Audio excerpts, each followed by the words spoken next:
दोस्तों पहली category of avoidable stock है रीसेंट विनर्स, यानी ऐसे स्टॉक्स जिन्होंने रिसेंटली अच्छे रिटर्न्स दिए हों। इन्हें अवॉइड करने के पीछे रीज़न यह है कि जब कोई स्टॉक रिसेंटली अच्छे रिटर्न्स देता है तो हर कोई उसके बारे में पॉजिटिव बोलना शुरू कर देता है, उसके बारे में सिर्फ पॉजिटिव बातें की जाती हैं, उसकी नेगेटिव बातों को सब इग्नोर कर देते हैं। वो स्टॉक न्यूज़ में भी आने लगता है, जिसकी वजह से ज़्यादातर लोग बिना उसका बिजनेस मॉडल समझे, बिना उसकी ग्रोथ पोटेंशियल और फंडामेंटल्स को देखे उसमें इन्वेस्ट करना शुरू कर देते हैं। और क्योंकि उस स्टॉक ने रिसेंटली अच्छे रिटर्न्स दिए हैं, तो जब आप इन स्टॉक्स में इन्वेस्ट करते हैं तब तक उनकी रीसेंट गुड परफॉर्मेंस ऑलरेडी उनकी स्टॉक प्राइस में इंक्लूड हो चुकी होती है, इसलिए आप उसे हाई प्राइस में बाय करते हैं, जिसकी वजह से आपको लॉस होने के चांसेस ज़्यादा होते हैं। अब यस बैंक का ही एग्जांपल ले लो, तो पिछले एक महीने में उसने 10% के रिटर्न्स दिए हैं। तो अब सारे यूट्यूबर शुरू हो गए कि यस बैंक बाय कर लो, उसका फ्यूचर ब्राइट है, उसके बारे में सिर्फ पॉजिटिव बातें आपको बताना शुरू कर दिया है। अब आपको लगेगा कि ये महान इंसान इसके बारे में पॉजिटिव बोल रहा है तो इसको बाय कर ही लेना चाहिए, बट फिर जैसे ही वो स्टॉक नेगेटिव रिटर्न देने लगेगा तो फिर वही यूट्यूबर्स बोलेंगे कि यस बैंक को बेच दो वरना पैसा डूब जाएगा। बस इस तरह से जब कोई स्टॉक अच्छा परफॉर्म करता है तो वो बोलते हैं खरीद लो, जब खराब परफॉर्म करता है तो बोलते हैं बेच दो। इससे उनकी दुकान तो चलती है लेकिन आपका हमेशा लॉस ही होता है। इसलिए अगर कोई स्टॉक रीसेंट विनर की कैटेगरी में है तो सिर्फ क्योंकि उसने रिसेंटली अच्छे रिटर्न्स दिए हैं, यूट्यूबर व्यूज के लिए उस पर वीडियो बनाने लगे हैं, इसलिए उसमें इन्वेस्ट मत करो। उस पर अच्छे से रिसर्च करो, अगर उसके फंडामेंटल्स खराब हैं तो उसे अवॉइड करो, और अगर उसके फंडामेंटल्स अच्छे हैं तो भी टाइमिंग देखकर ही इन्वेस्ट करो, क्योंकि स्टॉक मार्केट में टाइमिंग भी बहुत ज्यादा मैटर करती है। अगर किसी स्टॉक ने रिसेंटली अच्छे रिटर्न्स दिए हैं तो फिर उसमें थोड़ा करेक्शन होने के चांसेस होते हैं। सेकंड पॉइंट है कैचिंग फॉलिंग नाइफ्स और ग्रैबिंग फ्लाइंग बैलून्स। दोस्तों इन्वेस्टर्स के अंदर एक कॉमन नोशन होता है कि अगर कोई स्टॉक गिर रहा है तो उसे एवरेज करो, लेकिन कई बार ये अप्रोच गलत साबित होता है। तो इन्वेस्टर्स को पहले ये समझना चाहिए कि स्टॉक की प्राइस अगर गिर रही है तो वो क्यों गिर रही है, इसके पीछे रीज़न क्या है। क्योंकि कई बार हम स्टॉक की प्राइस को देखकर उसमें डिसीजन लेते हैं बाय या सेल करने का, जो कि एक गलत अप्रोच है। अगर किसी स्टॉक की प्राइस गिर रही है तो सबसे पहले आपको उसकी प्राइस गिरने के पीछे का रीज़न जानना चाहिए। अगर उसके पीछे कोई स्ट्रॉन्ग रीज़न है तो आपको उस स्टॉक को अवॉइड करना चाहिए, और अगर प्राइस गिरने के पीछे कोई स्ट्रॉन्ग रीज़न नहीं है तो आप उस स्टॉक को थोड़ा करेक्ट होने के बाद स्टेबल होने दीजिए, उसमें टेक्निकल एनालिसिस करके उसका सपोर्ट और रेजिस्टेंस निकालिए और फिर अपने हिसाब से उसमें एंट्री लें। सिमिलरली कई इन्वेस्टर्स जब देखते हैं कि स्टॉक की प्राइस बहुत ज़्यादा बढ़ रही है तो फिर उसमें लालच में आकर उसे खरीद लेते हैं बिना उसका एनालिसिस करे या वैल्यूएशन देखे। बेसिकली वो उस ग्रोथ को राइड करना चाहते हैं, लेकिन जब उस स्टॉक में करेक्शन होता है तो उसमें फंस जाते हैं। एग्जाम्पल के लिए आप इंडियन एनर्जी एक्सचेंज के स्टॉक को ही ले लीजिए। ये स्टॉक बुल रन में 318 रुपीज़ के हाई पर पहुंच गया था, लेकिन जैसे ही मार्केट्स थोड़ा कूल ऑफ हुए तो इसके शेयर की प्राइस गिर के 240 के आसपास पहुंच गई, और जैसे न्यूज़ आई कि पावर एक्सचेंज में दूसरे प्लेयर्स भी एंट्री लेंगे तो फिर इस स्टॉक की प्राइस 150 के आसपास आ गई थी, यानी ऑलमोस्ट 50% इरोजन इन शेयर प्राइस। इसलिए हमेशा दोस्तों फ्लाइंग बैलून्स को पकड़ने की कोशिश मत करें और ना ही फॉलिंग नाइफ्स को पकड़ें। ऐसी गलतियां करने वाले लोगों को ही लगता है कि स्टॉक मार्केट में सिर्फ नुकसान होता है, तो ऐसी हर्ड मेंटेलिटी को अवॉइड करें और कोई भी इन्वेस्टिंग डिसीजन से पहले खुद भी रिसर्च जरूर करें। थर्ड पॉइंट है बाइंग एक्सट्रीमली ओवरवैल्यूड स्टॉक्स। दोस्तों ग्रोथ स्टॉक्स मार्केट में हमेशा प्रीमियम में ट्रेड होते हैं कई कारणों की वजह से, जैसे कि उनमें ग्रोथ पोटेंशियल हाई होता है, वो मार्केट लीडर होते हैं एक्सेट्रा, लेकिन फिर भी उसमें प्रीमियम वैल्यूएशन की एक लिमिट होती है। अगर आप ज़्यादा प्रीमियम दोगे तो फिर या तो आप नेगेटिव रिटर्न कमाओगे या फिर आप कम रिटर्न कमाओगे। इसलिए आपको हमेशा वैल्यूएशन ग्रोथ पोटेंशियल के साथ टैली करना पड़ेगा और फिर जजमेंट लेनी पड़ेगी कि वैल्यूएशन सही है या गलत। फॉर एग्जाम्पल डी मार्ट का वैल्यूएशन एक वक्त पर 200 के ऊपर चला गया था, यानी उसका जो पी था वो 200 के ऊपर चला गया था। उसके बाद हमने डीमार्ट में करेक्शन देखा, फिर अभी भी वो 150 के आसपास ट्रेड कर रहा है। ऐसे ही टाटा इलेक्सी का पी भी 100 से ऊपर जा चुका था, फिर हमने उसमें करेक्शन देखा।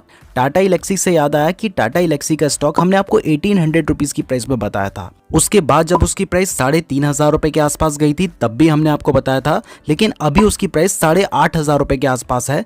टाटा इलेक्सी फंडामेंटली एक अच्छा स्टॉक है, लेकिन इतने हाई पीई पे बाय करना थोड़ा रिस्की है, और जब आपके पास और बेटर अल्टरनेटिव हैं तो फिर आप इतना ज़्यादा रिस्क क्यों लेंगे। इसलिए आपको ओवर प्राइस्ड स्टॉक से बच के रहना चाहिए। दोस्तों फोर्थ पॉइंट है अनरिलेटेड डाइवर्सिफिकेशन। आपने ईडीएम तो जरूर सुना होगा, jack of all trades but master of none. तो मार्केट में भी कई सारी ऐसी कंपनीज हैं जो अनरिलेटेड डाइवर्सिफिकेशन करती हैं। अनरिलेटेड डाइवर्सिफिकेशन क्या होता है ये आप एक एग्जांपल से समझ लीजिए। मान लो कोई आईटी कंपनी अगर ऑयल एंड गैस कंपनी खोलेगी तो बहुत कम चांसेस हैं कि वो उसमें सक्सेसफुल हो पाएगी, क्योंकि हर सेक्टर के कुछ अलग रूल्स होते हैं, अलग स्ट्रैटेजीज होती हैं सक्सेसफुल होने की। तो कंप्लीट अनरिलेटेड डाइवर्सिफिकेशन अच्छा नहीं होता है और ज्यादातर टाइम पर ऐसी कंपनीज अपने शेयर होल्डर्स की वेल्थ को डिस्ट्रॉय करती हैं। आप वीडियोकॉन का ही एग्जांपल ले लो, जो कि एक बहुत सक्सेसफुल कंज्यूमर इलेक्ट्रॉनिक कंपनी थी। एक टाइम पर टीवी के नाम पर सिर्फ वीडियोकॉन ही चलता था, इवन हमारा फर्स्ट टीवी वीडियोकॉन का ही था। लेकिन वीडियोकॉन ने अपने ओरिजिनल बिजनेस के प्रॉफिट से ऑयल एंड गैस सेक्टर में एंट्री ली, और क्योंकि उन्हें उस बिजनेस की कोई भी नॉलेज नहीं थी तो उनका ये आइडिया कंप्लीटली अनसक्सेसफुल रहा। Oil and gas sector capital intensive होने की वजह से कंपनी पर डेट बढ़ता रहा और फाइनली आज वीडियोकॉन बैंकरप्ट हो चुकी है। तो अगर कोई कंपनी ऐसे सेक्टर में घुस रही है जिसकी उसे कोई नॉलेज नहीं है और वो अनरिलेटेड डाइवर्सिफिकेशन कर रही है, तो आपको ऐसे स्टॉक्स को भी अवॉइड करना चाहिए। फिफ्थ पॉइंट है बैड मैनेजमेंट। तो दोस्तों, जैसे एक कंप्यूटर को उसका सीपीयू चलाता है, उसी तरह से एक कंपनी को उसकी मैनेजमेंट चलाती है। और अगर उसकी मैनेजमेंट इनकम्पिटेंट हो या अनइथिकल हो या फिर शेयर होल्डर फ्रेंडली ना हो, तो आप उस कंपनी से पैसे नहीं बना सकते। स्टॉक मार्केट में ऐसी बहुत सारी कंपनियां हैं जिनकी मैनेजमेंट कंपनी के पैसे को किसी ना किसी तरीके से बाहर ले जाती हैं और अपने शेयर होल्डर्स का बेवकूफ़ बनाती है। तो आपको इन तरह की कंपनी से भी दूर रहना चाहिए। सत्यम कंप्यूटर्स इसका एक एग्जाम्पल है। तो आपको ऐसे स्टॉक से दूर रहना चाहिए। इसको आइडेंटिफाई करना काफी मुश्किल होता है, लेकिन आपको पूरी कोशिश करना चाहिए कि आप जिस स्टॉक में इन्वेस्ट करें आप उसकी मैनेजमेंट की इंफॉर्मेशन भी निकालें। दोस्तों, 6 पॉइंट बताने से पहले शेयर मार्केट से रिलेटेड डेली फ्री अपडेट्स के लिए हमारे टेलीग्राम चैनल को जरूर ज्वाइन कर लीजिएगा। और अगर आप बेस्ट डीमैट अकाउंट खुलवाना चाहते हैं तो इस वीडियो के डिस्क्रिप्शन में मैंने आपको एंजल वन का लिंक दिया है, वहां से आप अपना बिल्कुल फ्री डीमैट अकाउंट खुलवा सकते हैं। तो डिस्क्रिप्शन जरूर चेक कर लीजिएगा। 6th पॉइंट है हाई इनऑर्गेनिक ग्रोथ। अगर कोई कंपनी बहुत ज़्यादा इनऑर्गेनिकली ग्रो कर रही है, यानी कि वो दूसरी कंपनीज को एक्वायर कर रही है, तो ये एक रेड फ्लैग हो सकता है। अगर इन कंपनीज का बिजनेस उस कंपनी से वर्टिकली मैच नहीं होता है तो अनरिलेटेड डाइवर्सिफिकेशन का इशू खड़ा होता है। लेकिन इसके अलावा हमें यह भी देखना चाहिए कि जिस कंपनी को एक्वायर किया गया है उसकी फाइनेंशियल पोजीशन कितनी स्ट्रांग है, आपकी कंपनी को एक्वायर्ड कंपनी कितना ग्रोथ में हेल्प कर रही है, या वो कंपनी प्रॉफिटेबल है भी या नहीं। साथ ही आपको ये भी चेक करना चाहिए कि आपकी इन्वेस्टेड कंपनी ने किस पैसे से उस कंपनी को एक्वायर किया है, यानी कि कर्ज लेकर एक्वायर किया है या फिर उसकी बैलेंस शीट में उतना कैश था जिससे उसने उस कंपनी को एक्वायर किया है।